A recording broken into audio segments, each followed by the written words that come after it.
Hi, hello, welcome back. My name's Devaraj. Today we're going to continue looking at underachievement.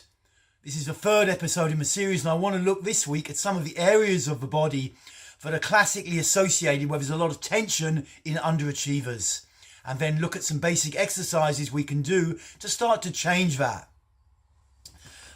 In the first two episodes, just to recap a little bit, in the first two episodes of this series, I looked in the first episode at one kind of novel and not often recognised reason why people underachieve, and that is this sense of taking themselves hostage to try and pay back someone from their childhood, usually the mother or the father.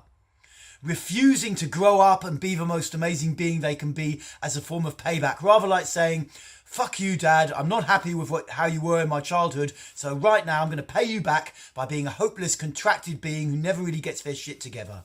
Sounds a bit crazy, but it happens all the time. Running workshops a lot, I see this a lot. In the second episode, we looked at more classically and well-recognised reasons for underachievement. And those are defence, basically, as a means of keeping small.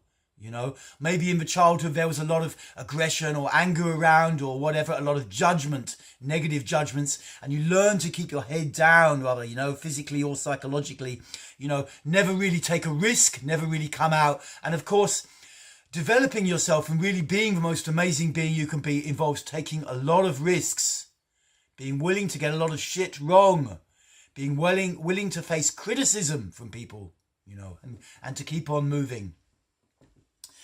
And of course, those were the first two episodes. And out in the world, you can see a lot of step up or self-help gurus who will talk about your mind. I don't need to go into that stuff so much. How you can, take more risks, how you can train your brain to think more positively about yourself. I'm not going to deal with those kind of things. You can go and look that up for yourself. I'm going to look more at the areas of the body where there's a lot of holding. And there's three key areas of the body where there is a lot of holding in people who underachieve, and they're all located around the same area. They're the throat tight closed, the shoulders locked, quite solid, and the chest closed, not open. And so those are the basic areas you need to get open if you want to really start to achieve. These areas also close when you have to work very hard, particularly on computer. And you may be working hard for a good reason, that you really want to, have a great life, step up, become a millionaire, billionaire, whatever. But, you'll never really be a leader unless you can get these areas open as well. So you have to devote time to that. I get a lot of clients who really want to be successful, and that's great. And they know they need to work hard. But if you want to be a leader, to really capitalize on all this working hard, you need to also open these areas, and that requires slow, sustained effort over time. So looking at the chest, we want to get the chest open, so we feel like we're present with the world. The feeling in the body, the feeling in the mind, so to speak, really actually is more like, I'm okay, you're okay. That basic open-hearted way of being. Don't have to be like that all the time, but that you have access to that. Your chest is open and you feel okay with yourself and with the world. And exercises that we can do to work on this part of the chest, because your heart, your emotional heart is here, and you close it from here, from between the shoulder blades. And these exercises also cross over with exercises for your shoulders. But great exercises you can look for on my channel include shoulder, where you bring your shoulders forwards for a while, you bring your shoulders back and you stretch and you breathe, you bring your shoulders up and you stretch and you breathe. Look for these exercises, or you can just do them. But it's probably better to look for them, because then you need to have someone a little bit on your case doing it, otherwise you'll keep dropping the posture. That's true for most people. So working the shoulders a lot and working this area in between the shoulder blades is very important, so that you start to come out of it and you feel like you can breathe more naturally, and that you're really okay just to be you. To listen to people and take them in, and to express your viewpoint without too much tension. Your chest is open. The second area, and related, is the shoulders.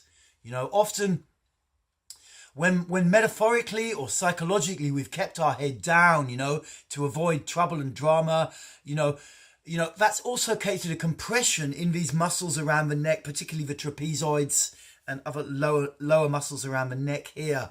And so opening these, there's things you can do. Stretching your arms up and holding them up like they're being pulled up, like there's ropes around your wrists pulling you to the ceiling. And breathing and feeling. I'm going to do some guided arm stretches in this series on bioenergetics soon, and probably in the next week or so.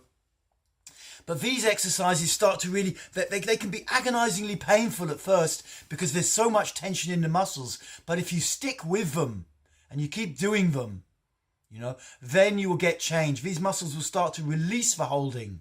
They'll release the holding. You'll feel more open in the shoulders, in the chest, and you'll feel more like, hey, I can come out and speak my truth. And the third area is the throat. Getting your throat more open is very important. It's very important. There's different ways you can open your throat. I mean, one way I use a lot, but it's kind of controversial in Western society, is to stimulate the gag reflex. Sticking 2 fingers down your throat, wash them first, and tickle inside here until you gag. You don't need to do it till you vomit or something like that, but until you gag. That gag reflex opens the throat. If we had some device to measure, people's throat tension or whether their throat center somatically was closed, you'd find in Western society, or in society in general, in reality, everyone is 90% closed. They're terrified to speak, to just speak up and say their truth. And this creates a contraction in the throat, and you can work on that directly. You can also do exercises. Look out for an exercise called the Dragon's Breath in my series on bioenergetics. And that's a great exercise also to open the throat.